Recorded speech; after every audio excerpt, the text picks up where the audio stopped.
Friends, welcome to my channel. ഇന്നത്തെ നമ്മുടെ ഈ വീഡിയോയിൽ ഹിരോഷിമ നാഗസാക്കി ദിനാനുബന്ധിച്ച് കുറച്ച് ചോദ്യങ്ങളാണ് പറയുന്നത്. അപ്പോൾ വീഡിയോയിലേക്ക് കടക്കാം. ഹിരോഷിമയിൽ അണുബോംബ് വർഷിച്ചത് എപ്പോൾ? ഉത്തരം 1945 ഓഗസ്റ്റ് 6.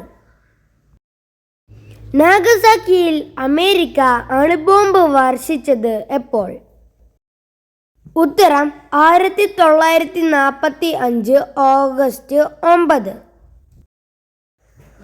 അണുബോംബ് ആക്രമണത്തിൽ അതിജീവിക്കുന്നവരെ പറയുന്ന പേര് എന്ത്? ഉത്തരം ഹിബാകുഷ. ഹിരോഷിമയിൽ വർഷിച്ച അണുബോംബിന്റെ പേര് എന്ത്? ഉത്തരം ലിറ്റിൽ ബോയ്.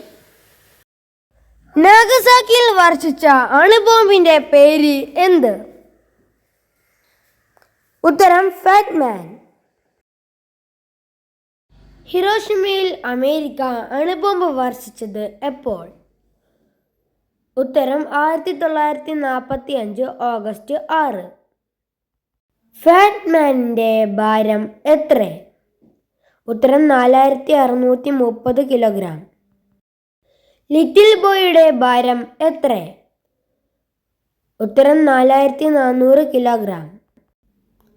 ലിറ്റിൽ ബോയുടെ നിർമ്മാണ വസ്തു ഏത്? ഉത്തരം യുറാനിയം. ഫാറ്റ് മാനിന്റെ നിർമ്മാണ വസ്തു ഏത്? ഉത്തരം പ്ലൂട്ടോണിയം. അടുത്ത ഹിരോഷിമ നാഗസാക്കി ദിന ക്വിസ് വരെ ബൈ ബൈ.